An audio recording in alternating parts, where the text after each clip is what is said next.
Hi, this is Michael Buffer, and welcome to the BoxHard Podcast. Hello, everyone. This is Mikey Garcia. It's the monster from the swamps, Regis Rougarou Prograis. Hey, what's up? This is King Carlos Molina, former IBF world champ. This is Michael, the Bounty Hunter, 2012 Olympian and your people's champ.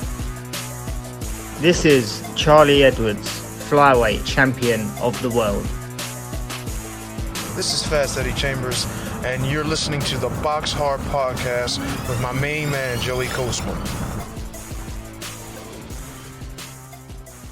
Hello everybody and welcome to episode 258 of the BoxHard Podcast. I'm your host Joey Coastman. I'm joined this week once again by the former heavyweight world title challenger. It is, of course, he's fast. He's Eddie Chambers. Eddie, how you doing, man? Good, my brother. How you feeling? Always good. Finish the sentence. When I'm talking to you. Yeah, there you go. Stole your shit. Yeah, there we go. But yeah, once again, another podcast, and it's going to be short and sweet, really, with the talking part. The interview later on will be in depth. It's going to be with the former WBA Super-Bantamweight world champion, Berry's very own Scott Quigg. That'll be interesting. So that will take place at the very end of the podcast. But as ever, let's dive straight into the review part. I'm going to start here with a card that took place at the Mohegan Sun Casino in Connecticut, USA. I got to be honest. I was terrible. I was a terrible boxing fan this weekend just gone. I didn't really watch anything at all. It's been a real hectic week for me, so I'm just going to fly through these results. Like I said, we're going to start here in Connecticut. Erickson Lubin, he got the win in the end, 23-1, a unanimous decision over 12 rounds against Terrell Gausha, who's now 21-2 with a draw. Like I say, both men had boxed for world titles in the past. Both men had come up short. This one was for the vacant WBC Silver Super Welterweight title. Like I say, both men were kind of in similar positions, really. They both wanted to get back, to title level, I guess, to world title level, and a good win for Erickson Lubin. From what I'm hearing, he was pretty much winning every round, and then late on in the fight, Terrell Gausha decided to up his game, if you like, and had a lot of success. I think he rocked Lubin quite badly late on, but he wasn't able to really capitalise on it, and he lost in the end, fair and square, Terrell Gausha. So a good win there for Lubin. On the undercard, we had Tukstot Niambiar, known as King Tug. His record now 12-1. Obviously, he'd been in there with Gary Russell Jr. That's where the loss came from. He managed to carve out a split decision win over 12 rounds against the previously undefeated Kobia Breedy. Breedy was down in the first round and the second round, but like I say, got up off the canvas, and it ended in a split decision, which is quite crazy when you think about it. Niambiar's a great fighter, was a tremendous amateur, has you down in the first and second round, so presumably you lose those rounds 10-8 times 2, so you're already 4 points down going into round 3, and you managed to win on one card. It was actually Don Treller's card, and he gave it to Kobia Breedy by 4 points, which is mad. Let's total that up quickly, Eddie, if you can help me there, because my on-the-spot maths isn't too great. Sorry to put you on the spot, but if you're knocked down in the first and second round, you're 4 points down. You're going into round 3. How do you manage to win the fight by 4 points? So that would mean it's a 12-round fight, right? Yeah. So you're saying if he won, so say he was down 4 points already. If it's 8-4 his way, that's just a draw, right? If I'm not mistaken. So I mean that would be like, wait, if you're 4 points down, obviously 4 points down. I'm guessing he must have. No, that's 8. Let me see. And my math skills are kind of off too. Well, hang on. Let's do it this way. So let's just be real simple with it. He loses the first 2 rounds 10-8, 10-8. Third round, let's say he won the third, fourth, fifth, and sixth. That means he's leveled it up. Then going into the second half of the fight, he would have to win. He must have won 5 of the 6 rounds to giving away 1 and winning 5, that means he's clinched it by 4 points. So that's how right. That's how Don Trella saw it. So that means literally, right? Yeah, other than the 2 knockdown rounds in round 1 and 2, Don Trella gave every single round aside from 1 of the remaining 10 rounds to Kobe Abridi. Interesting. The scores, the other scores, obviously went Niambiar's way by 2 points. Glenn Feldman, and I think by 1, might have been 2, Steve Weisfeld. So interesting one. It sounds like it was full of drama. Actually, if anyone's seen the fight, I haven't. Let me know. Does it remind you of the Eric Morales and Juan Manuel I'm sorry, the Juan Manuel Marquez Manny Pacquiao? Because you remember when he dropped him like 4 times or something like that in the first half of the fight, and the fight ended up being a draw, but the scorecards were so crazy because I think toward the end they gave most of the rounds obviously to Marquez, but there was obviously another judge who decided to give the majority of the rounds even after the knockdowns to Pacquiao, but still, even within it was more kind of even. But the knockdowns were the difference, and then one I think was a draw. So it was that sounds honestly a lot like that particular fight in the past. So that's how I would look at it. I'm as far as the action was going, I would figure it was pretty much back and forth and hard to judge. Sounds like it. And also on the undercard, Philly's very own Jerome Ennis. I think, is it Jerome or Jerron, Eddie? Jerome. Right. Apologies. I've been saying Jerome for about 4 years. Jerome. I've seen the guy in the flesh, which not a lot of Brits can say. So Jerome Ennis, 26-0 now. They say, Eddie, sometimes they say, when you turn pro, you learn. What do they say? 20 to learn and 20 to earn, right? So right, yeah. I've got to say, you like that one, Eddie? I like that one. Yeah, I've got to say, Ennis now, he's ticking all the boxes. He's looking very, very, very good. No one is, a disbeliever. Everyone believes he can be a megastar. But 26-0 now, begging for a step up in my eyes. I just need to see the step up. I mean, he's boxed this guy, Juan Carlos Abreu. Abreu had never been stopped. He'd been in there with some good fighters, some big punchers, never been stopped. Ennis stopped him here in 6 rounds of a scheduled 10-round fight. He was down in the 5th round and twice in the 6th and final round. I just want to see Ennis stepped up though, really, because he's a welterweight. There's yourself. There's tons and tons and tons and tons of names at welterweight. There's no real reason why we're not seeing him in with someone who has a semi-good name. There's so many guys. Doesn't have to be a world beater, doesn't have to be a world champion or a former world champion. It can just be someone near the top 15 or 20 or 25. There's like I say, it's littered with big names. Even like an Ivan Redcat should be a brilliant kind of guy to use, in my opinion. But yeah, I want to see him stepped up. But a lot of people tipping him to be the future of the welterweight division. Him and Virgil Ortiz Jr.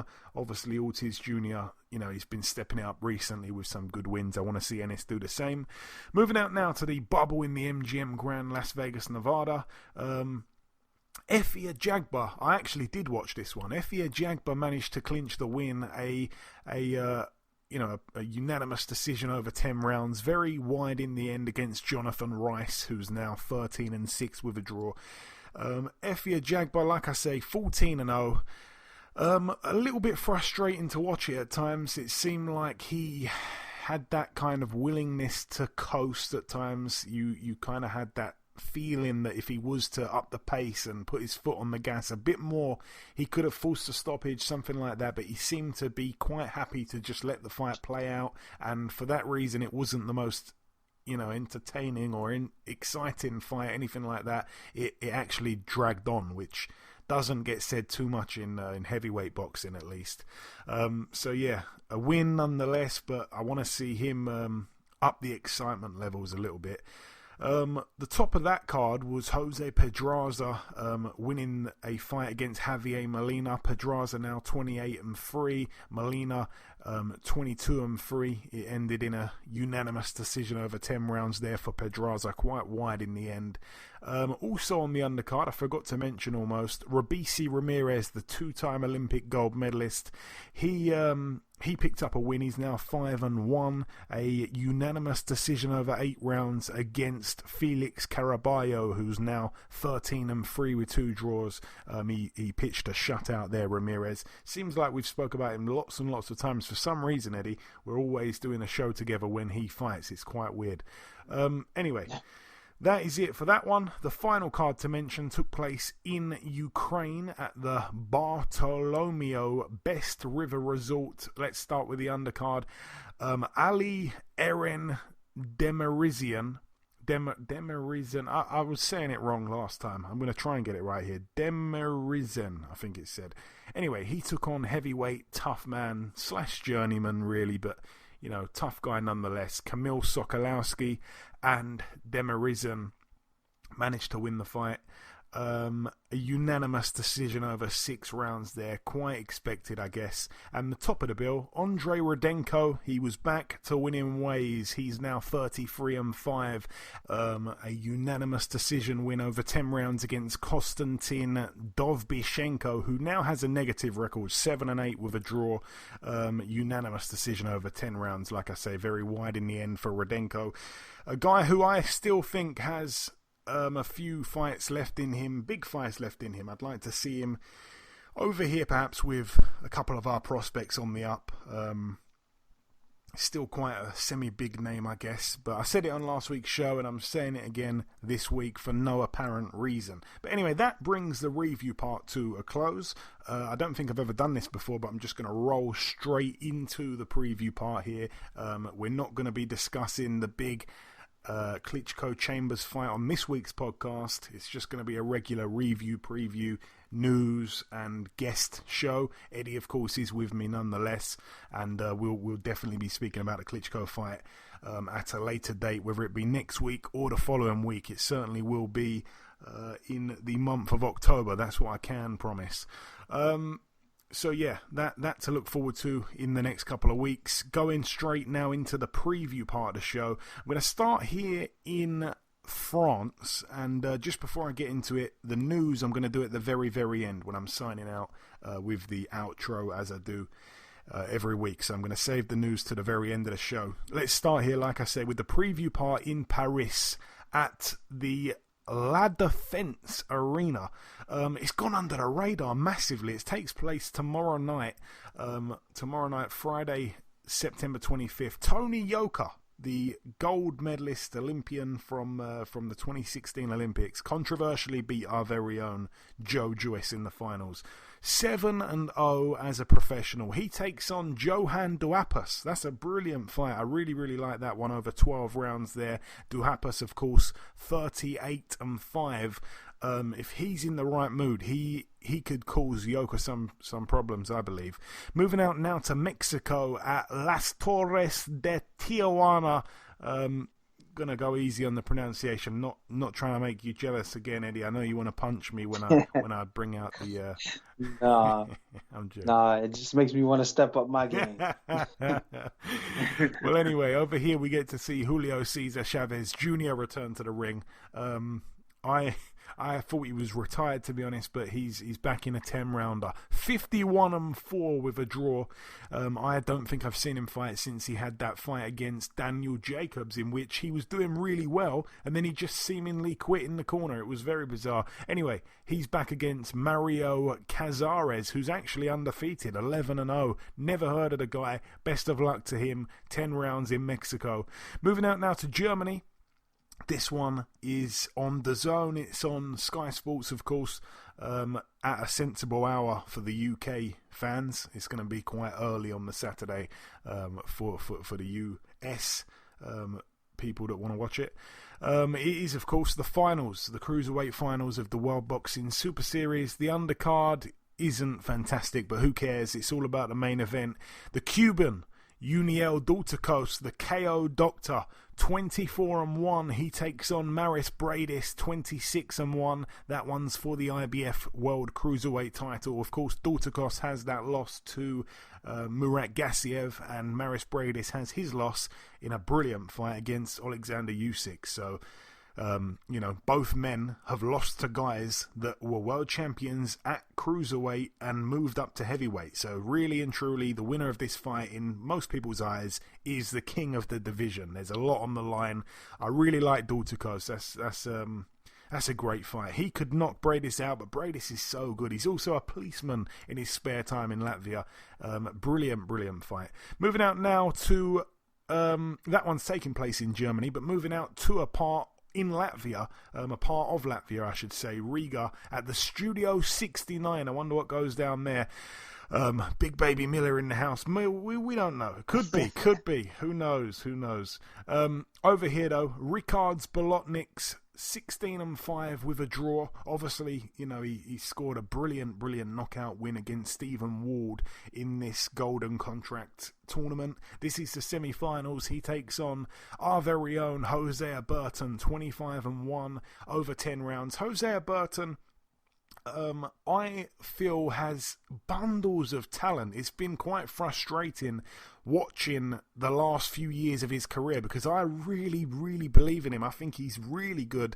Obviously, he's got that one loss to Frank Buglioni in a fight he was winning until he gets stopped, in the last 30 seconds of the last round, So since then, he's been treading water. He's just been in meaningless fights. He's disappeared. He's been inactive. He was, I think he was out in the States for Fury Wilder 1, and he bumped into his arch nemesis, his rival at light heavyweight, Anthony Yarde at the time.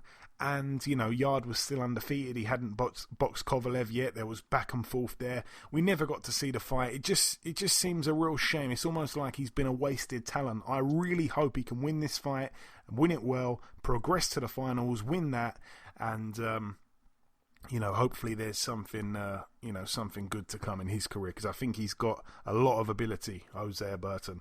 Moving out now to York Hall, Bethnal Green, London. This one is a world title fight main event. Josh Taylor puts his WBA and IBF World Super Lightweight titles on the line. 16-0. He takes on his mandatory, who's also 16-0, Apinan Kongsong. It's over 12 rounds. We don't know too much about Kongsong. Really and truly, Josh Taylor should look to make a statement and get his man out of there. On the undercard, former WBC Flyweight World Champion Charlie Edwards, 15-1. He's in a 10-rounder against Carl Williams, who's 11-2. Obviously, Charlie Edwards has moved up in weight for this fight. I think he might have even moved up 2 weight classes, if I'm not mistaken. But it is his debut fight with Frank Warren, so all the best to him. Friend of the show. He's on the intro every week. Also on the undercard, we've got David Oliver Joyce, 12-1. He fights for the WBO European Super-Bantamweight title against Iron Up Baluta, who's 13-2. That's really it for that one. Moving out now to the Mohegan Sun Casino, once again in Connecticut, bringing us boxing 2 times in a 7-day period. But this card here is not to be missed. Obviously, in the States, it's going to be on pay-per-view on Showtime. And here in the UK, you can watch it on Fight TV, which is an app. I don't know why I'm saying application like I'm about 85 years of age, but an app that you can download on your smartphones, on your tablets, whatever it is. And the reason I'm giving them quite a good plug here is because you can use my code, which is as follows, if I'm not mistaken. Let me just pull it up here. And you can buy the pay-per-view. I don't know how they do it really. There's some kind of credit scheme within the app or whatever. And if you use my code, which is ZEOW7N for Nigeria and P for Portugal. So that is like ZEOW7NP. If you use that code, I believe you get $10 off of the pay-per-view price, something like that. And I get some sort of credit as well for sharing it. So if you need me to send you the code properly, just hit me up on Twitter, of course, at BoxHard Podcast, and you can save me money, I can save you money, and we can both watch a good night of boxing. Let's start though with the undercard. We get to see friend of the show, one of my favourite young fighters in the world, Brandon Figueroa, 20-0 with a draw. He puts his WBA World Super-Bantamweight title on the line against Damian Vasquez, who's 15-1 with a draw. When do we ever see a fight that a Figueroa brother is involved in that isn't full of fighting? It's that they just like to fight Mexican style down to a T. That always excites me, so I'm looking forward to that. Also on the undercard, we get to see John Real Casimero, 29-4, defend his WBO World Bantamweight title against Duke Micah, 24-0. I think he's a South African fighter. Definitely from Africa. Good fighter as well. I'm hearing good things. It's his time to shine on a big undercard. We also get to see Luis Nery, 30-0. This one's for the vacant WBC World Super Bantamweight title. He takes on Aaron Alameda, who's 25-0. We also get to see Daniel Roman, another friend of the show, former unified world champion, 27-3 with a draw. He's in a 12-rounder against Juan Carlos Payano, who's 21-3. That is going to be exciting. I'm really looking forward to that. He was supposed to be taking on Emmanuel Rodriguez. We did an interview about the fight. Then a couple of days after, the fight fell out of bed, and the interview was pretty much pointless, but you know, I put it out there in the end, and it's always great to speak to Daniel Roman, and he's another great guy and a great fighter. He always brings his A game, and it's always exciting seeing him fight as well. So that's just the undercard. Let's get on to the two main events. It's like, you know, a main event, a co-main event. They'll be arguing all night long, you know, which one's the real main event. Let's start though with Jermell Charlo, 33-1. He takes on Jason Rosario. Eddie, we know him really well. We were both watching that fight. I don't think we were together. I think I was watching it in the hotel. You were watching it at home. And, you know, we couldn't believe what we saw when Rosario came to Philadelphia, upset the apple cart, stole the title away from J-Rock Julian Williams in his homecoming world title defense. And ever since then, Rosario, you know, his name and everything has just shot up now. And here he is in a big pay-per-view card against Jermell Charlo. It's going to be a brilliant fight at 154. 100%. I couldn't agree more. That is a very, very appetizing fight. It's guaranteed that somebody's going to be out of there. But sometimes in those kind of fights, it ends up going to decision because I guess the guys are a little tougher than you expect them to be. But the reality of this is, man, I really like this kid. He's, what do you call him, Banana. He surprised me a lot with Julian. I feel like, of course, Julian had the speed and skill edge to a degree, but this kid, when he puts his hands on you, it's something different. Like, I mean, we've seen Julian get stopped before by a Charlo, but the way he was on, you know, you could just see his legs and the reaction to the punches, man. This guy really can punch. And he's like a seek and destroy kind of guy. Like, once he gets that you know, that homing device on you, it could be over. And it's good to see a fight like this where he's fighting another powerful guy like that, like a Charlo like that. You know what I mean? They're a little more explosive than he is, speed and in skill wise a little bit, but he has that extra gear with the power. So I'm not sure. I want to see what happens with the fight. He throws really long, powerful shots, pause. but it's a really dangerous fight for Charlo. You know what I mean? And so I commend him for taking it, and he's definitely going to be challenged there. Absolutely. I'm really looking forward to it. And I just want to apologise just briefly because I said on the undercard Duke Micah, I said he's from Africa, but I really thought he was from South Africa. I completely got it wrong. Schoolboy error. He's from Ghana. He's known as the baby-faced Terminator. So, all the best to Duke Micah. And, of course, we can't mention one Charlo without the other. Jermell Charlo, defending his WBC World Middleweight title over 12 rounds, of course, and his undefeated record as well, 30-0. He takes on Sergei Derevianchenko, 13-2. Derevianchenko, I've said it millions of times, one of the best fighters in the middleweight division. Obviously has those 2 losses on points to Daniel Jacobs in a split decision. It could have gone either way, honestly. Very close fight. And then to Gennady Golovkin. Gennady did beat him unanimously.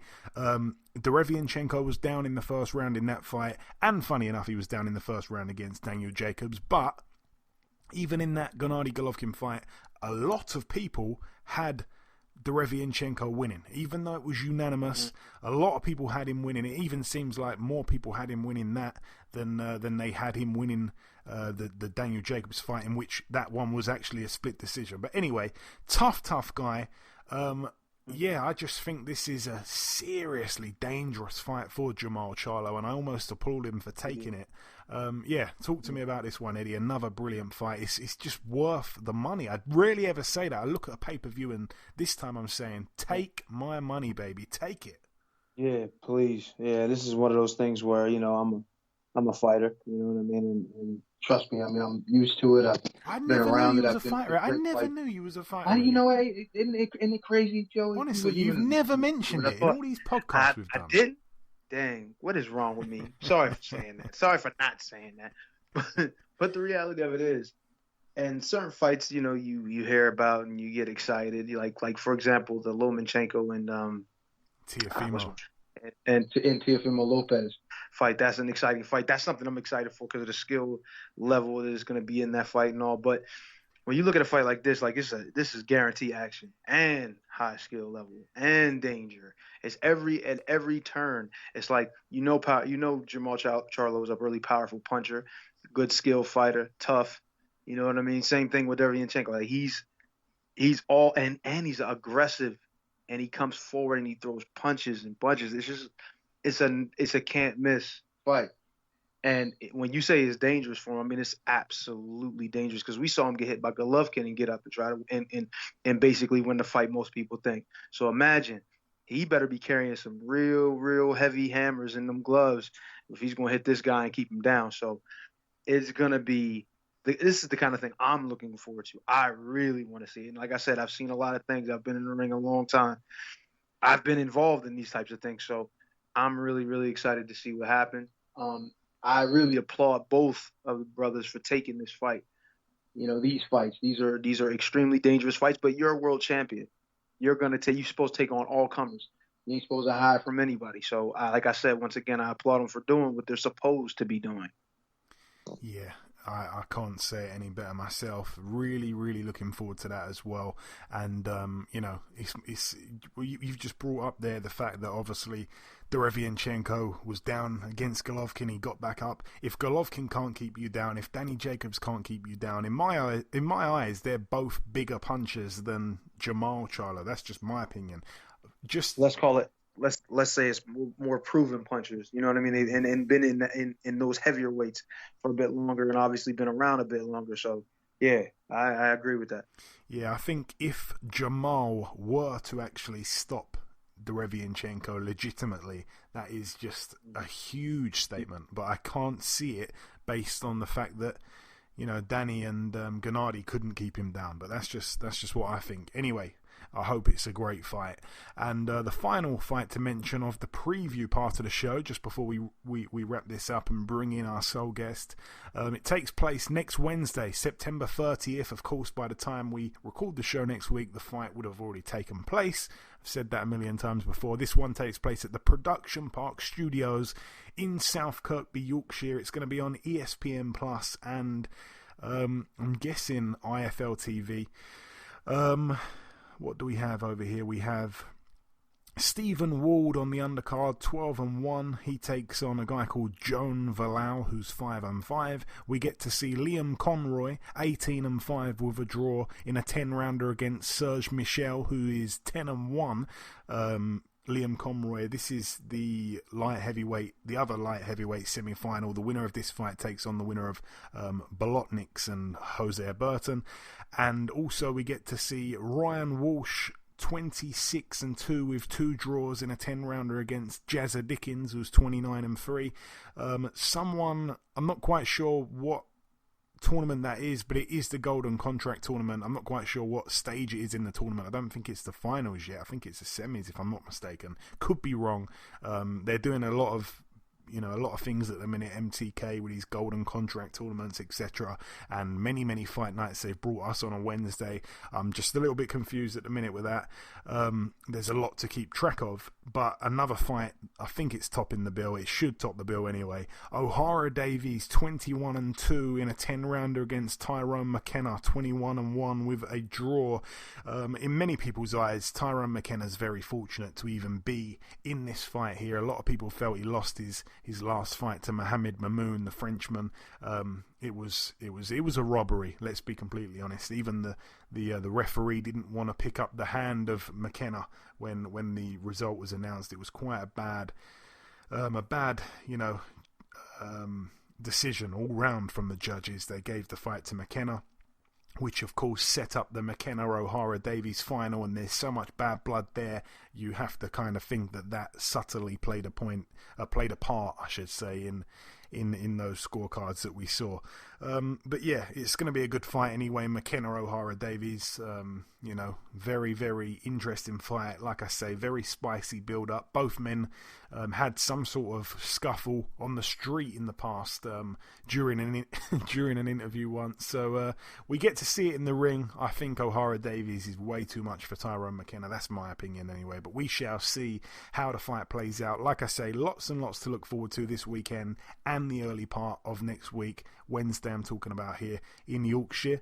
That brings the preview part of the show to a close, though. We've done the review part. We went straight into the preview part. The news I'm going to do at the very end when I'm signing out with the show. The final thing to do just before we welcome our sole guest is just to say thank you, Eddie, for joining me once again.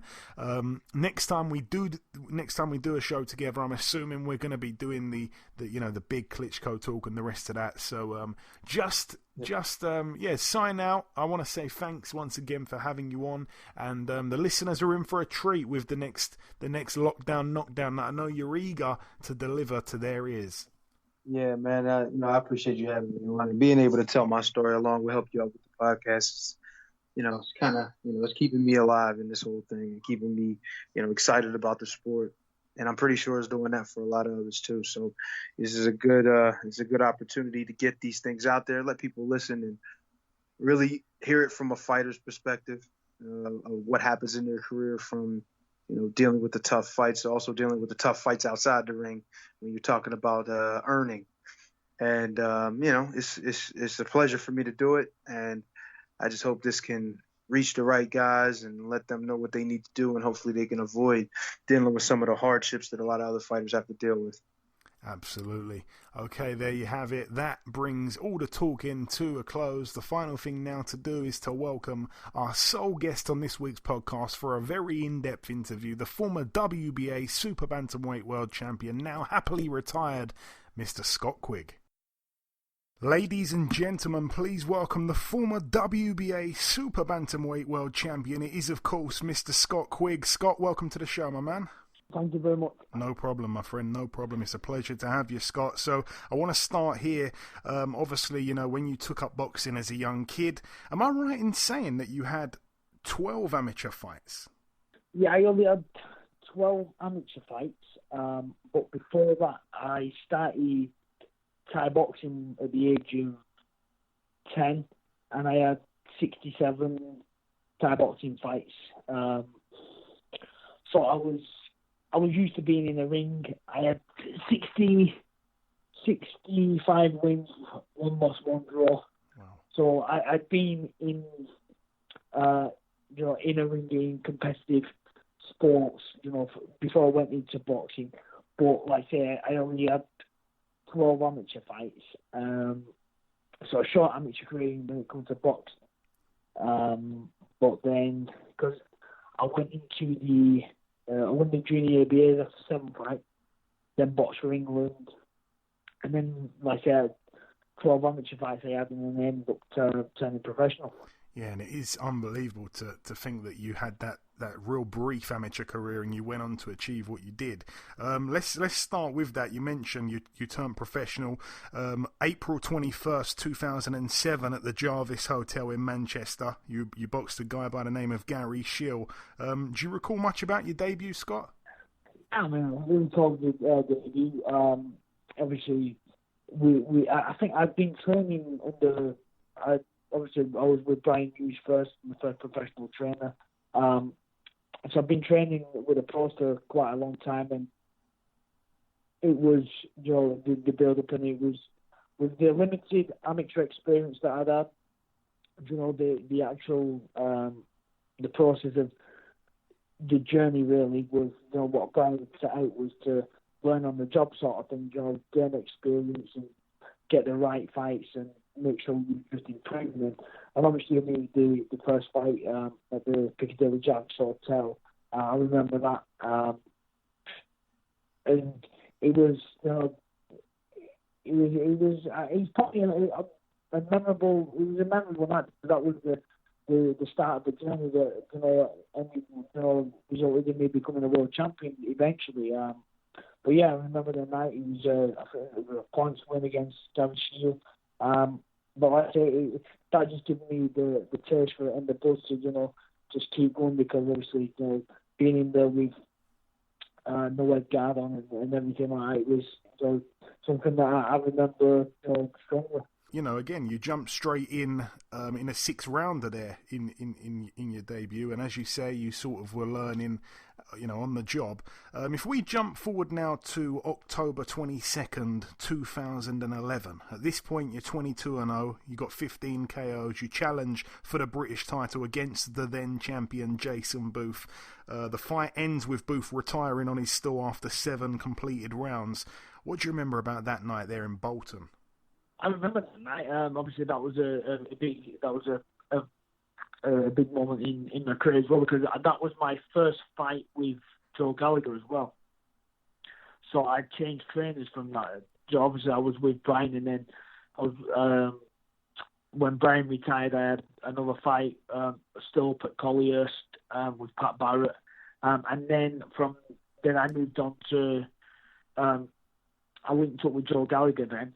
And our first fight together was for the British title against Jason Booth. And that was, I think that was definitely a pivotal moment in my career, because that really did. Obviously, people the way they've been performing and the way they've been beating people, and it was obviously I was supposed to beat most of them.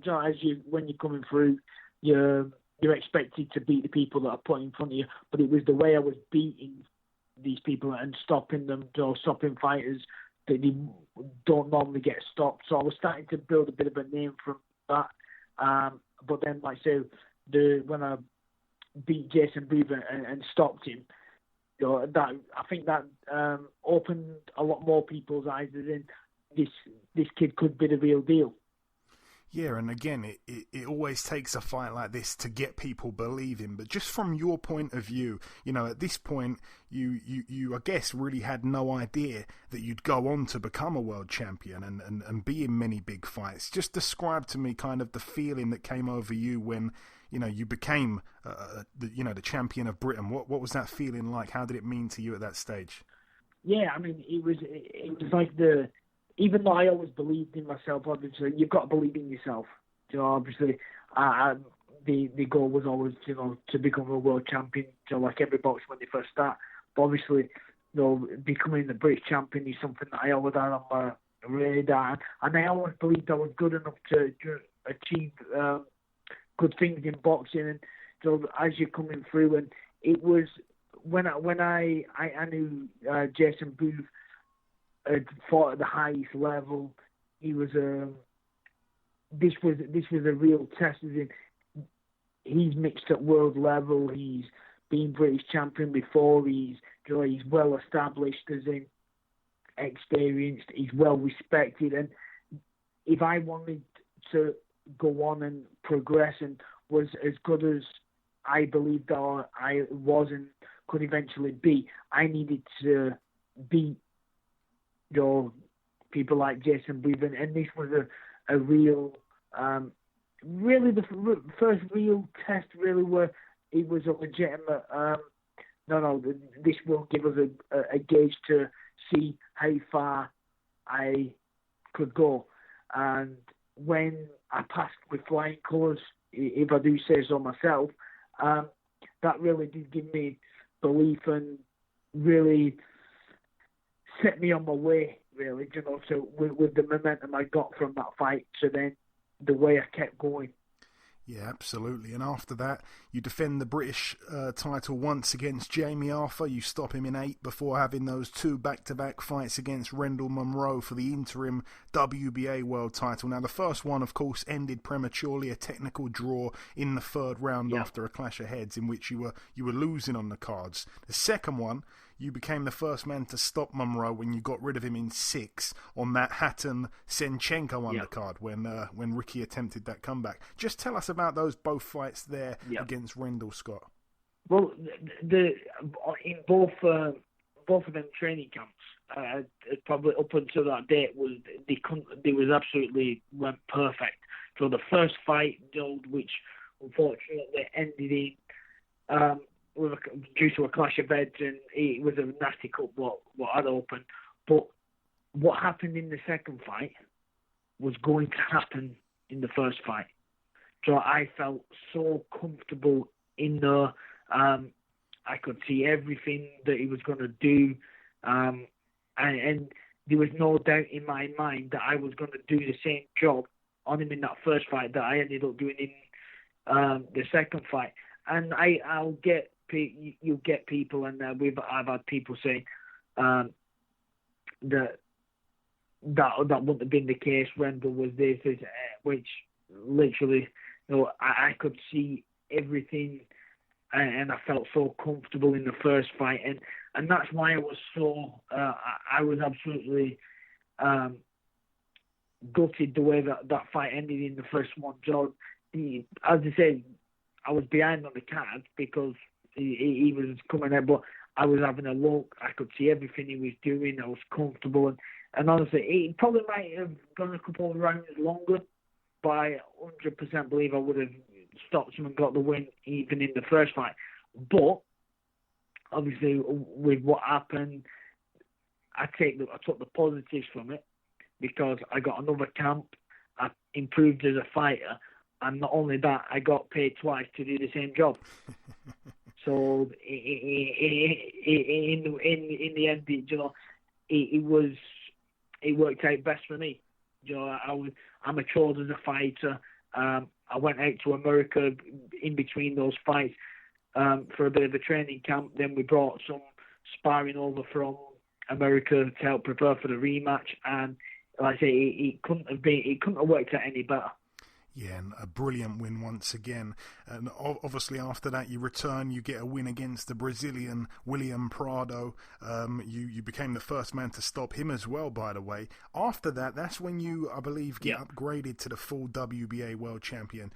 Describe for me that moment, Scott. Yeah, well, it was more obviously, because then after after the second Munro fight, obviously on that big card of it was obviously Ricky Hatton who was hoping it was going to be his comeback and go on to things. Unfortunately, he got beat. But that fight the second fight with Munro gave me the platform on that big show. And then after that, I ended up signing with Eddie and Matchroom. And then the first fight with him was against Prado, like I said, which I stopped him. I think that was the 3rd round, was it? 3rd, yeah. I think it was in the 3rd round. Yeah. And then, like I say, I was upgraded to full world champion. And then it was obviously I would have liked to have won it in the ring, but to become world champion and to have what you'd set out to be and you set out to achieve. So when you finally really accomplish it, it was something that I was very proud of. But then, as I know how hungry I was to become a world champion. Then when you become a world champion, it's like you've got a target on your back, because obviously everybody wants to. If you're a boxer and you first put the gloves on, everybody wants to become a world champion. So when I become world champion, there's a target on your back, and you've got to keep working harder and improving, because everyone. I know how hungry I was when I was aiming and progressing to trying to get in the position to become world champion. So you got to understand that you got to keep working hard. When you get to the top, it's not about resting on what you've achieved. You've got to keep working even harder to stay there. And obviously that's what I did, and it was a proud moment to become world champion. And let's talk about your first defence. You made your first defence on October 5th, 2013 against Yoandris Salinas. Salinas was a well-schooled Cuban fighter, an extensive amateur career. Obviously, the mainstream kind of, not the mainstream, the casual kind of fans over here didn't really know much about him going in. Joshua, of course, made his pro debut that night as well, O2 Arena, London. The fight ends in a majority draw after 12. What do you recall of that night there, Scott? I recall it was a good night. It was obviously he was a very, very well schooled fighter. When he was a decorated amateur, he had all the shots in the book for the first 4 or 5 rounds. Whatever shot he threw, he landed. So, like I said, for the first 4 rounds, whatever he wanted to do, he was in total control. I remember thinking after the 3rd round, this is going to be a long night, but I'll find a way. And I remember he was just throwing shots at me. He was throwing jab. I was right, I'll slip this one, boom, landed. He threw a right hand, landed. And whatever he threw, it seemed like I couldn't get out of the way of. But I just thought sooner or later he'll start to slow. And after I think he was round 5, and I caught him with a shot, and I thought, right, now he's starting to rest in between now, and he's starting to look, and I started to put the pressure on him and just make him work, and it worked him, to be honest with you. And when I watched the fight back now, I definitely believe I won that fight. So I know it ended up being a draw, but it was Ricky Burns that just. I'm not sure. I just thought Ray Beltran should have got that. And it was up raw. And I think the judges was under the scrutiny of, like, you go to England, you're not going to get a decision. So I think, to be honest, I think that played a part. Any close round he would have given to win. But don't get me wrong, it was a close fight anyway. But I 100% believe I won that fight. But I kept the title, obviously, with the draw. And then I went on quite a bit of a successful run then after that. Yeah, you certainly did, and it starts with 3 defences in a row, all at the MEN Arena. The first against Diego Silva on the Froch Groves 1 undercard. After that, you boxed Shawifa Munyai, and then after that, you boxed Stefan Jamoy. On all 3 occasions, you became the quickest man to stop your opponent in all 3 of those fights. You took them all out within 3 rounds. Just tell me a couple words on those 3 good wins, impressive wins, Scott. Yeah, I mean, obviously the Silva fight was what it was. He was a solid fighter, but he was no world beater. That was basically a routine defense career. I'm not going to try and kid myself and build him for as if he was, a real dangerous, tough opponent, because he wasn't. The Munyai defense were obliterated him. Joining his people, pundits, at the time, and around a couple of the gyms in Manchester that was working with Munyai was picking him to cause an upset. And obviously we'd all seen Munyai on these shows before come over here, and he called him the Brit Basher, because obviously every time he come over here he was knocking him out. And Munyai, he was a solid operator, you know, and a dangerous opponent. And it was a late switch as well. And I'd been training for a totally different style because I was supposed to be boxing Paulus Abundi. And then it was two and a half weeks before it got switched. But Munyai, obviously, he was in training for another fight, and obviously he jumped at the chance. So it was dangerous in that way as well, with a totally different style switch, and then obviously knowing the quality that he already possessed anyway. But then to go in there and obliterate him in 2 rounds, you know, and that shut a lot of people up, and you know, it was the way I did it as well. But like I said, it was a few people that was in Manchester, ran the gyms in Manchester, was picking him to beat me, and like I say, I went out there and totally destroyed him. Yeah, that was a class win, and you know, you mentioned he was known as the Brit Basher. Obviously, knocked out Lee Haskins, knocked out Martin Power. Did you want to have a word on the defence after that? We mentioned it. It was one of the 3, Stefan Jamoy. Oh yeah, Stefan. Again, he was again, I'm not going to try and build him up as a real world beater, because he wasn't. But he was a good, solid operator again. He's been over he was a solid operator, and again, I went in there and did something that nobody else had done to him before. You know, stopped him, quickest to stop him, and it was a good, solid win, that. Yeah, for sure. After that, obviously, you take on the very tough Japanese Hidenori Oteki on the Bellew Cleverly 2 undercard in Liverpool. Then it brings me on to my personal favourite win of your career, that second round demolition job over former world champion Kiko Martinez. Obviously, Carl Frampton at that point was the only man to have beaten him. He'd done it twice. Carl stopped him in 9 in the first fight. He beat him on points the second time round, and you absolutely destroyed him in 2. You know, he wasn't shot or anything at that point. He was still in good form. You know, he even went on after that to have that razor-tight fight against Josh Warrington. You know, he boxed the likes of Leo Santa Cruz, Gary Russell Jr., but no one ever got him out as quick as you did. Tell us about that unbelievable win back in July 2015, Scott. Yeah, I'd probably say that Spencer is probably going to be the best win of my career, and probably one of the best nights, to be honest with you.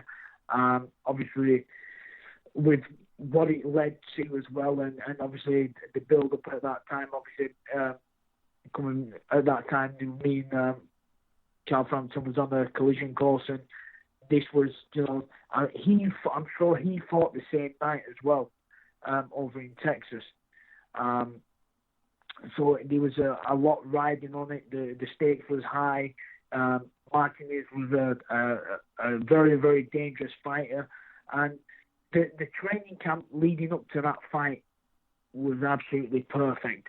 The way what we worked on, the way we were setting things up, and I say this, but the fight, you know, well, obviously I stopped him into it. That wasn't a fluke. That shot, you know, that we picked out. I've got every sparring session that I did in that camp. I've got all the training that I did, videoed, everything. What we worked on is exactly what we executed in the fight. You know, the first round, you know, you got some people were saying, you know, I caught him and I got lucky. And whether it would have been in the second round, the 6th round, the 8th round, or whatever, the shot, what I landed was the shot that we was working on, the way we was moving, everything that we'd done. That was exactly, he just literally opened the gaps and opened the door for us to land them, and do as soon as I did. So in the first round, we knew he was going to come out, and I wanted to test his power, see if he was as heavy-handed as what he was known to be for. And I remember after the first round, And he said, and if you watch the fight, you see on the corner. When I'm in the corner, you see Joe. You hear Joe saying, "Look for the uppercut. It's there." And obviously, come out with the second round, you come out with a bit more intent. And I was moving exactly what we've been doing in training, exactly what we've been doing to set him up. And he just basically, took the bait. And then as soon as I landed the uppercut and it landed and his legs dipped, then I just thought, at that level and with that dangerous of an opponent who can hit like he hit, when you've got them going and you can see the finish and you've got the chance to take them out, you've got to take that chance, because if not, if you don't take it, it can come back to haunt you. And as soon as I seen his legs dip, I seen he was hurt, I just thought, right, I'm going to throw the kitchen sink, next door's kitchen sink at him as well. So I weren't letting him off, and when I went for the kill, that's what I did, and obviously, thankfully, I took him out. Yeah, and like I say, it was just such a brilliant win. I remember at the time watching it on TV and just being blown away by how impressive it was. And you're right, later on that night, everyone switched over to tune in for Carl Frampton fighting in Texas. You're right, the same night. And obviously it wasn't overly impressive from him. He was down twice, I think in the first round or whatever, against Alejandro Gonzalez, who of course a year later was found shot dead in the back of a van. But that's another story. The Martinez win was the perfect kind of fight to springboard you into that Frampton fight. You mentioned the collision course. You'd beaten Martinez way more impressively than Carl had. The build-up, though, to the Frampton fight was golden. It was a mega fight at the time. Yeah. I only ever watched it once. I didn't watch it back. I've never watched it back since. But if I recall things correctly, you started off quite slow. But in the second half of the fight, I felt you really took over. And if I remember correctly, I think I had it a draw, Scott. I think you pretty much nicked all those late rounds. That's how I saw it. Yeah. I mean, to answer, like I say, early on, the tactics we got wrong. Early on, we got the tactics wrong. Obviously, the rounds that he won and the rounds that... obviously, the way the first half of the fight, nothing really happened. But because he was on the front foot, when I watch it back, he looks busier. I'm not saying he looks in control, but he looks busier. He looks like he's pressing the fight. And obviously, so I can see why they was giving him, obviously, the rounds. And then, obviously, when he broke my jaw, that was... that slowed me down around the soul. But then once I got hit on it again and there was no pain, he just was completely numb.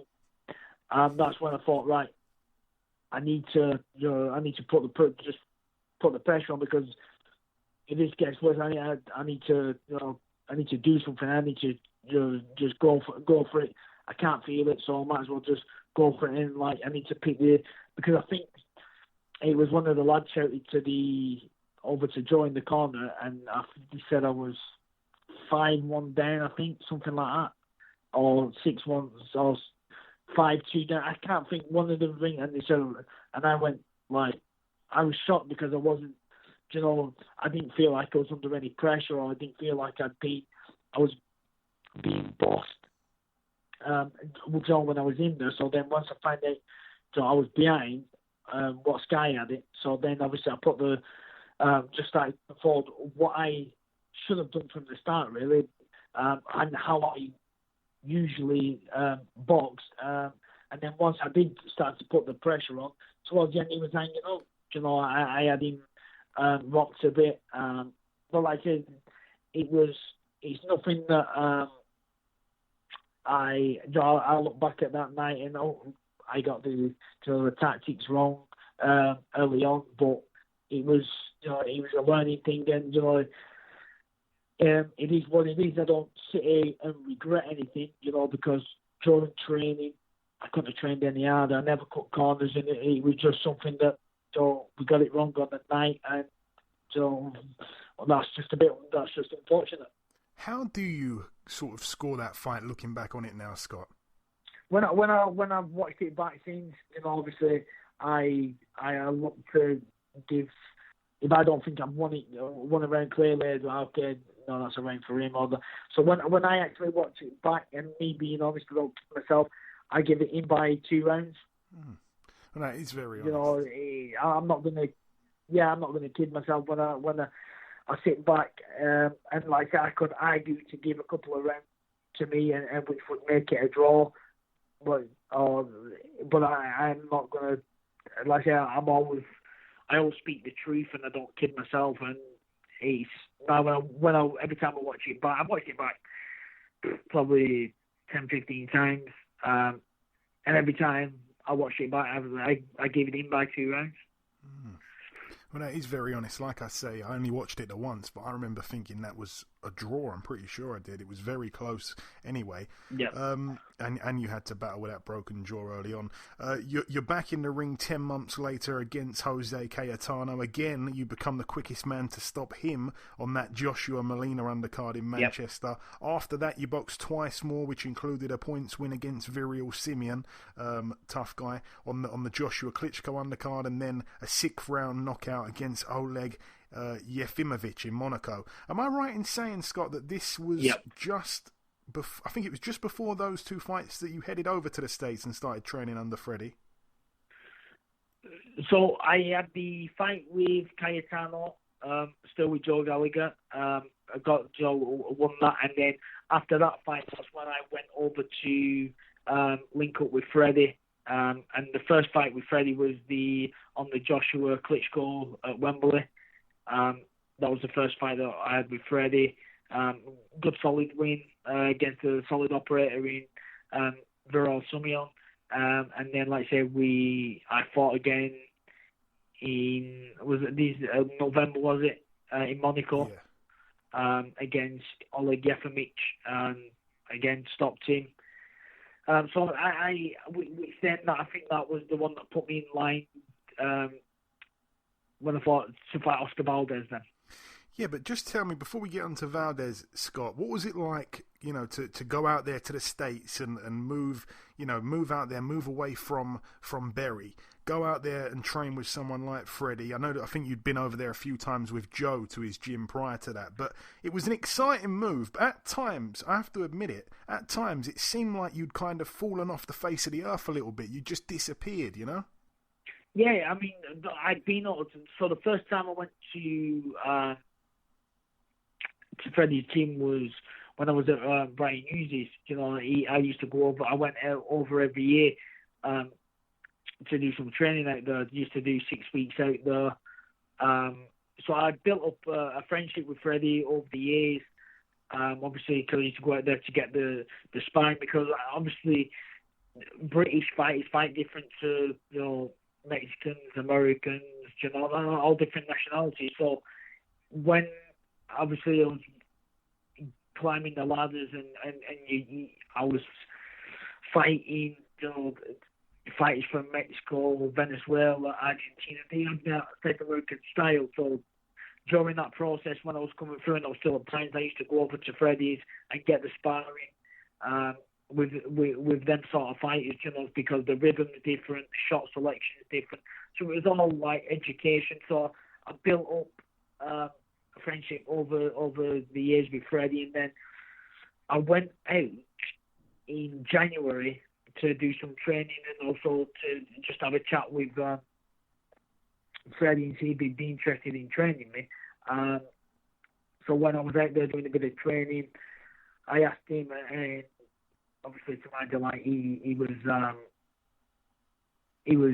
said he'd be honoured to do, train me, and to be honest, it was the best decision I'd made at that time, because I felt like I'd hit a bit of a patch where I'd gone a bit stale, and I needed to freshen things up again and keep improving and keep learning.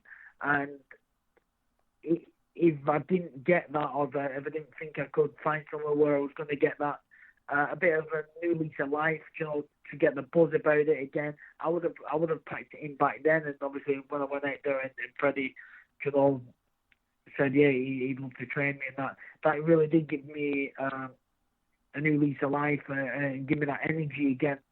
And it's I loved being out there. I used to go out there for 3 months. I used to do 3 months in, 3 months out. And it was, like I say, it's probably one of the best decisions that I've made. And it was a real enjoyable part of my career where I felt like I was improving on the level. We all know at that point when I'd gone to Freddie, I'd obviously worked for Brian Hughes for years. Obviously, then I've been with Joe Gallagher for years, and then my style was my style, and was. When I say I was a complete fighter, as in that's what I was.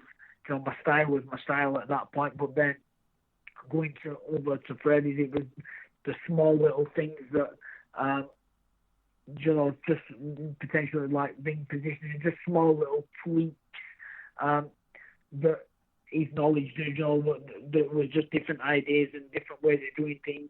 To the previous trainers I'd been with, so it was a change needed at the time, and it was a good part of my career. I really enjoyed it.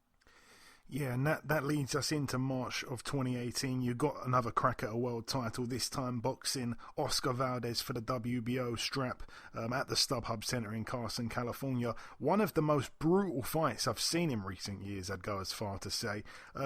What do you recall? I can hear the little laugh there. What do you recall of that night, and obviously the experience just boxing in a venue like that in the States? It's a great venue, but the fight was crazy. Yeah, I mean, it was, that's probably, he's in the probably top 3 favourite fights that I've had, that I've enjoyed. Even obviously, I come off second best in that fight, and it really was a true war where, my nose got spread across my face. It was a real brutal fight, but it's one that like I say, one of the fights that I've most enjoyed. The training camp, in training were going well. 4 weeks before, I fractured my foot, so that really did hamper me, the training sort of thing. Especially the movement and the mobility that I had. I still put the work in. I still believe that it was nearly a year to the day when I fought him that I'd sparred him, and I'd done probably between 36 and 46 rounds with him. And the spars was just complete wars. We just belted 10 bells of shit out of each other, excuse my language, but we just belted the living daylights out of each other, and it was really, really, quality sparring. And I just thought, if the fight's anything to go by, I'm not going to need much movement, because I was, obviously, with the way my foot was, I was very flat-footed. I couldn't really move that quick, and I was like shuffling more than anything. But I just thought, if it comes out to be a shootout, I think I've got the beating of it. So obviously, I ended up missing weight because I couldn't really, get the intensity of the training going and certain things like that. So I'm coming overweight. But they actually thought I'd done it on purpose, which I haven't. If anything, it made me a bit more sluggish because, I was a couple of pounds heavier than I would have liked to be. So that hampered me. But like I say, the fight, I really enjoyed the fight, and I think the worst thing that I could have done was actually break his jaw. I think it would have actually turned out to be a shootout. We would have stood there and gone toe to toe. But obviously, when I broke his jaw, he switched up the game. He kept his composure. So every credit to him, because I know what it's like to fight when you've got a broken jaw. You've got to keep your composure, not panic. He completely did that. He stuck to his game plan, changed it up, and boxed the perfect right, to be honest with you, because I couldn't close the gap quick enough to be able to unleash combinations on it. mainly a lot of single shots that I was trying to ding, and he was just that half a step in front because of his movement. But like I said, every credit to him. It was a brutal fighting to be outdoor, and I think the weather as well. The weather was absolutely lashing down. So it felt like I was back in Manchester with the weather. But it was, like I say, it was good. I enjoyed it. I had the travelling support that come over to support me. But yeah, that's one night that I really do thoroughly, even though I come off second best, I thoroughly enjoy looking back and watching the fight. Yeah, and it was a real brave effort. Like I say, it was such a brutal fight. You did return to winning ways 7 months later in Boston, Massachusetts, on the Farmer Tennyson undercard against Mario Briones. Obviously a quick night. You got him out of there in 2 rounds.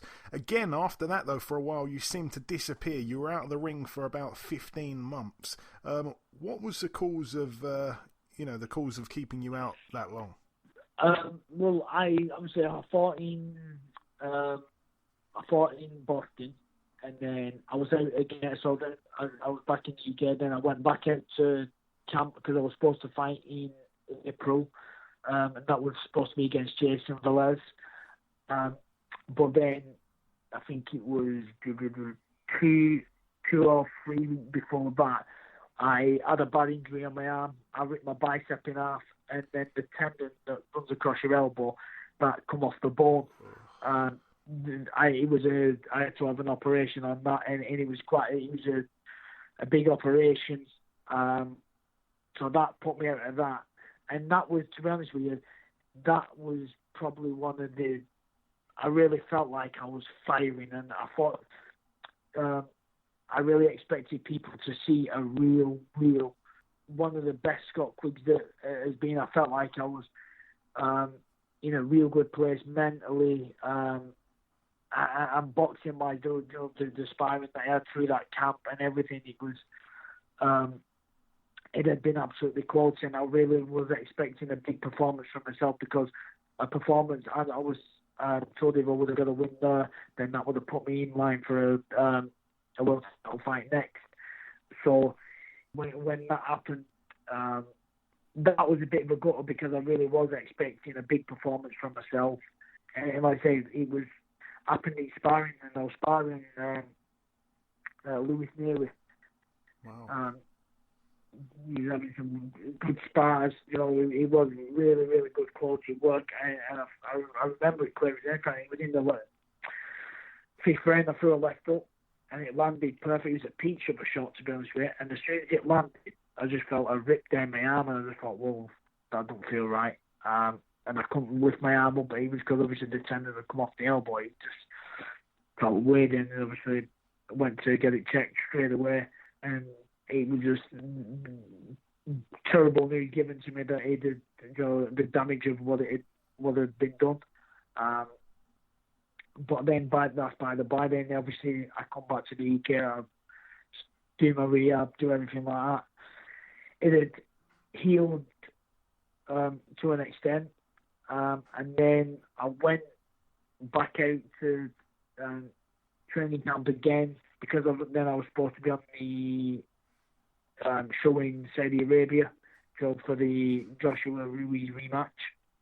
So I was supposed to be on that card, and then I got in camp, and I had a recurrence of the injury. Not as bad, but they did. I did slightly tear I had a tear in it again, so obviously I had to stop training and then come back home for Christmas. And then once that happened, then that's what I thought about. I'm just going to relocate back to the UK, and that's when I linked back up with Joe, and then obviously trained for the Carroll fight. And because of the amount of time out the ring, from the fight, from obviously when I last was in the ring in October against Mario Briones, whatever he's called, to then being back in the ring in March, it was too long of a time. Ideally, I could have done with a 10-rounder to get back in the rhythm, get back in the mix, because you can't beat ring time. So you can do all the training, but when you've not been in the ring, I didn't actually expect it to affect me as much as it did. But obviously giving credit to Jono Carroll, I thought he boxed the perfect fight.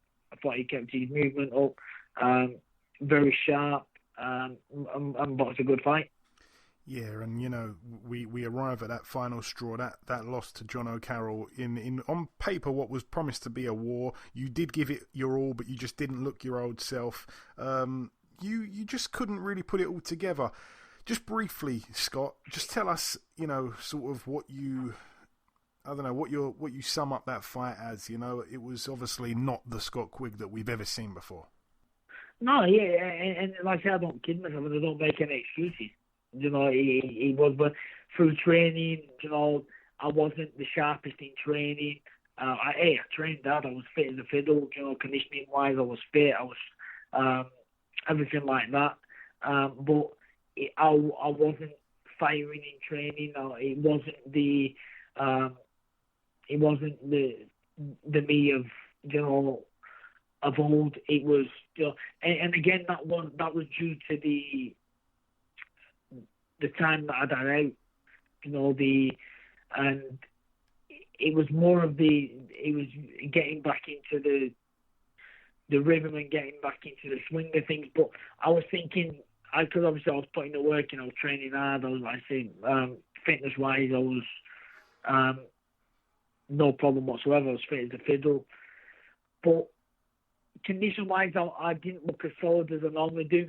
Obviously, maybe because having the time out of the ring, my body had gone soft a bit, as in, I looked a bit fleshy when I was on the scales. But again, I didn't put no corners in training. The work was put in. But I knew going in that I wasn't my sharpest.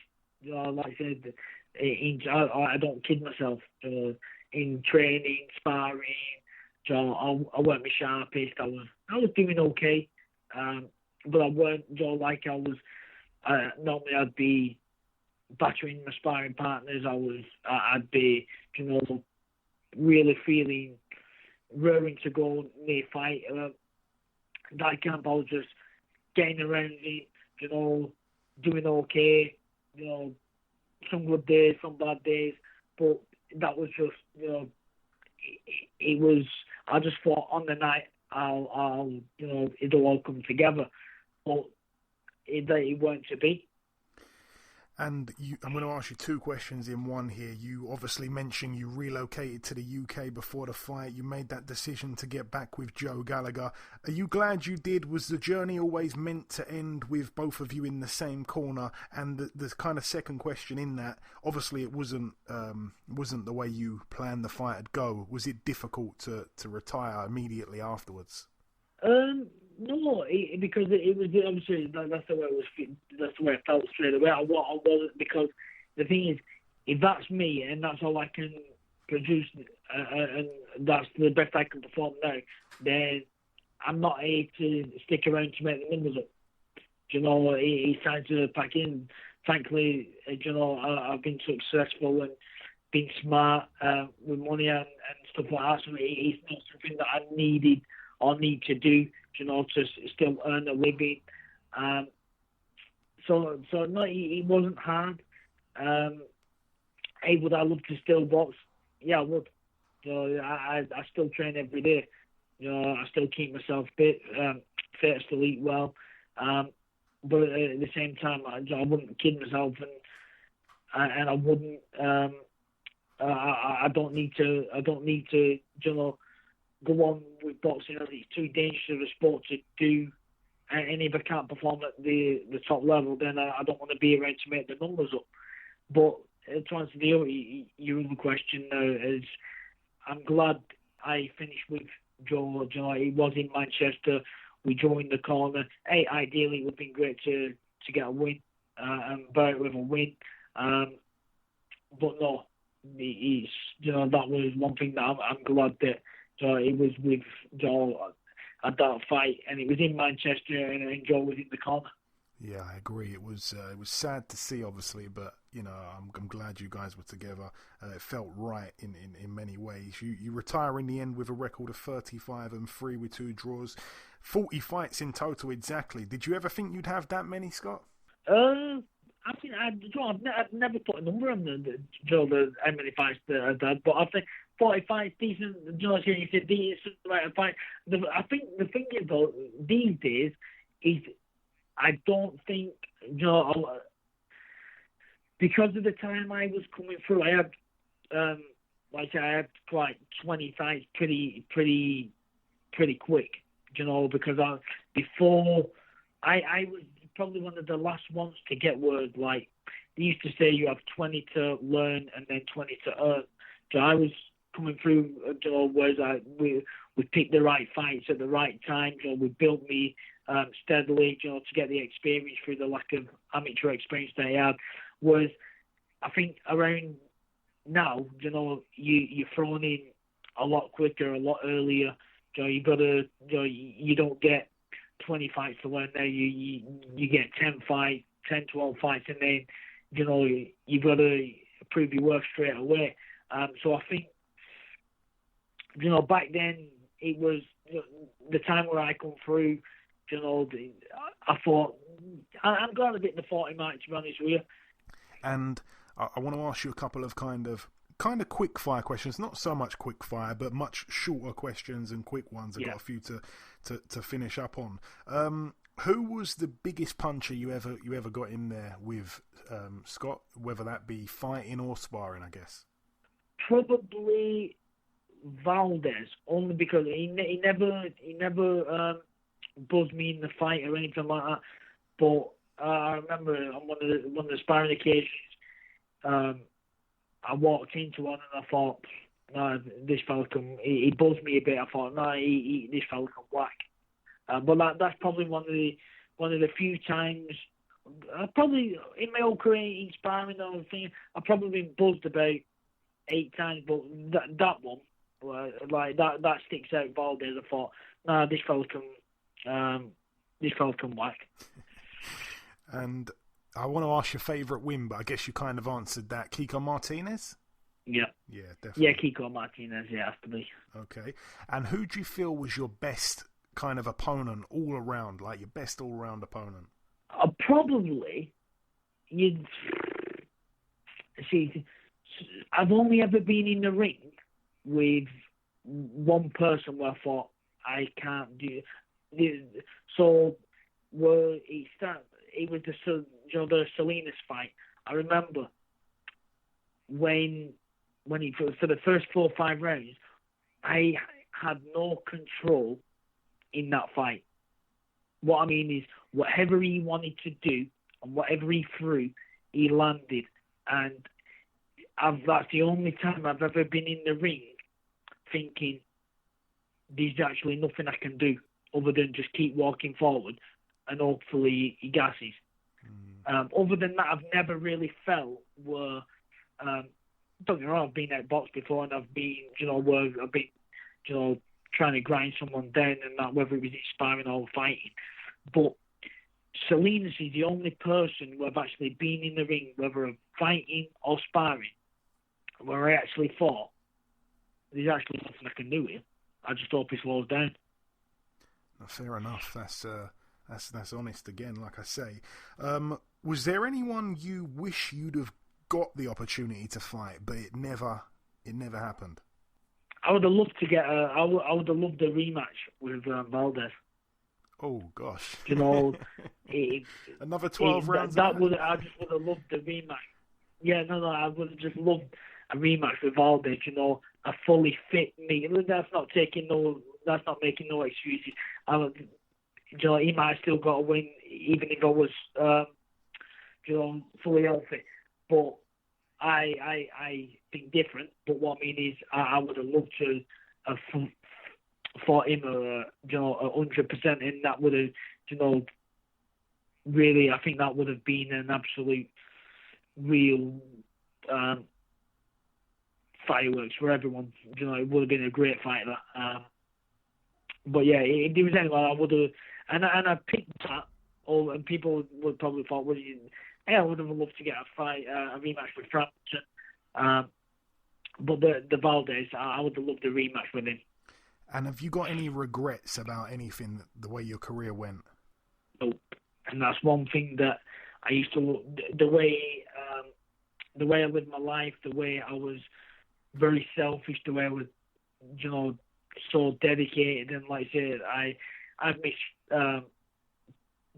big family events, major family things that have gone on, and so I really did live a disciplined, very selfish life, because I knew when I retired, you know, I want to look in the mirror and have no regrets.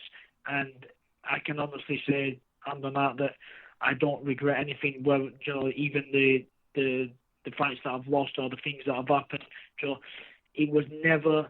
There's no regrets there, because anything that, you know, has not gone my way in my career has not been through a lack of, you know, effort or a lack of dedication. It was just wrong choices made. Like, for instance, the tactics or anything like that, it was out of my, you know, it's nothing for a lack of desire or anything like that. It was just mistakes and that, and I don't regret that, because at the end of the day, that was the choice that I've made, and I learned from it. That's why I sit here today, the person I am. You know, it was all learning experiences, but there's one thing that I don't regret anything. And that's the best answer. I ask that to a lot of people, and I hear mixed responses, to be honest, but that's my favourite one to hear. I want to ask you this as well, Scott. Obviously, you made your mind up to retire. It seemed like you were certain straight away. Obviously, there's been some time go by now. I don't sense anything that you're U-turning on that, so that's a good thing. Are you glad to be retired now, knowing that if you were still actively boxing, you'd be affected by this pandemic and all the stress that causes? Yeah, I mean, don't get me wrong, it was one of them. I just wanted to get that fight in before all this hit. So I was lucky in one sense. But like I said, I'd love to fight again, but again, I'm a realist. You know, I don't intend to be coming out of retirement, because physically, you know, I could do. As in, what I mean is, I'm fit. I still train every day. I can still do what I'm doing. But there's more to life than boxing now. You know, there's a lot of things that I missed out on with family and stuff like that, when it comes to, and in relationships that it affected in the past. So now it's about, you know, moving on to some new challenges, new things to do. There'll be probably some news in the next couple of weeks that obviously what I'm set up with and stuff like that. So I've got these definitely things that will I've got to feel, you know, give me a purpose still, because I think that's where a lot of fighters go. So it gets to them, because when you go from having a purpose and a routine to your day, as in, like, your purpose is obviously you get up and you train, and you know you have a purpose to go about your day. When, you know, you get fighters that retire, or, you know, whether it's any sports athlete that, you know, you retire, then what's your purpose for that day? So if you've got no purpose, you know, you literally go around in circles, and you don't know what to do, and I went through a certain patch of that, you know, period of that. But obviously with this COVID thing, it gives you a lot of time to think and assess, and I've used that time wisely, and, you know, I've put it into with what the negative situation we've had, I've turned it into a positive, and so I've managed to find myself a new purpose, and, you know, things are looking bright. Good for you, my friend. I'm looking forward to hearing all about it when the time is right. Coming down to the last two questions, Scott. It's a very juicy one. This one, I've saved this till last, and this is one I'm really interested on hearing your answer to. Do you feel like you got the respect that you deserved from the British fight fans?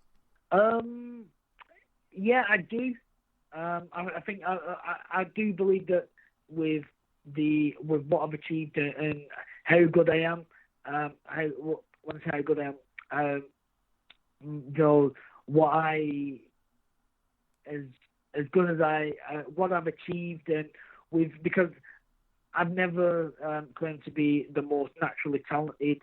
So I've worked and I've grafted for everything, that I've achieved and everything, that I've worked for.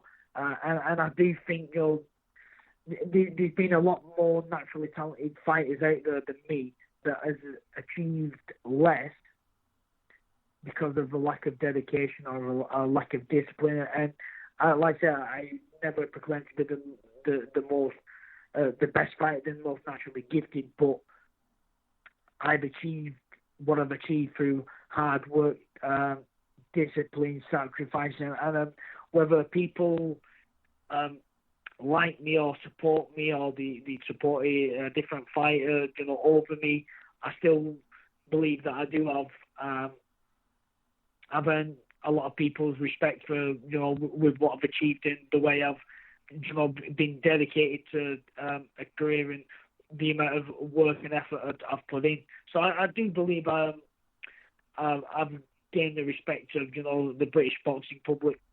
Yeah, good, man. That is, I feel, what you deserve. And at some points in your career, I think you've been a little bit underappreciated. But I haven't seen anyone saying anything after the Valdez fight. I think a lot of people had to give in there. And just my last question, Scott. After everything, you've had this career. We've spoke all about it here. It seems like, as you say, you've turned the negative pandemic situation into a positive one. Things are on the up for yourself. Are you a happy man? Yeah, 100%. I sit here today now, and I'm content. Like I say, I'm happy with what I've achieved. I've enjoyed the journey. I've travelled all over the world. I'm fortunate that my mum and dad backed me, let me drop out of school. Never made me get a job. They supported me while I was coming through, so I could give me every chance, to become and achieve what I've done. Thankfully, I went on, to achieve what I've done, and it was, like I said, I sit here today, I can look in the mirror and I'm content with the person I've become and who I am today. And that is literally one of the most important things in the world. So I'm pleased to hear you say you're happy, Scott. Just finally, before we wrap it up, if you've got any closing words just to our listeners before we let you go. Obviously, I really appreciate all this time you've given us this week. If you've got any closing words at all, Scott, anything at all, take it away. The floor is yours. Yeah, I just want to say, everybody's, supported me over the years, whether it's been, all the people that have been, really supportive, followed my career, supported me, and all the people that have, thrown negative stuff, it's all part of the game. I appreciate all the support, all the, the journey, and like I say, I hope everyone, enjoyed the entertainment I was able to give, and I just look forward to the future and hope everybody else, supported me, has a successful future too. Classy stuff, Scott. Listen, it's been an absolute pleasure speaking with you. It really has, and going over your entire career. Thank you so much for your time. Best of luck for the future, and I hope that we can speak again at some point. No, thank you very much, and I really appreciate your time as well. Thank you. Okay, and this wraps up episode 258 of the BoxHard Podcast. I've been your host, Joey Coastman. Eddie Chambers has been with me for the duration of the show. A massive thank you to our sole guest on this week's podcast, the former WBA Super-Bantamweight World Champion, Mr. Scott Quigg. There has, of course, been some news break whilst we've been recording the show. Two things have happened. Alexander Usyk will now be fighting Derek Chisora. The date has been confirmed, October 31st, and Matchroom have signed a promotional contract with the undefeated 6'6" Chinese heavyweight southpaw and Olympic silver medalist Zhilei Zhang. That's pretty much everything, though. The biggest thanks of all, of course, goes out to you, the listeners. Remember to tell a friend to tell a friend. Enjoy the tons of boxing action that we have on TV this weekend. More importantly, though, stay safe, have a good one, and we shall see you all again next week.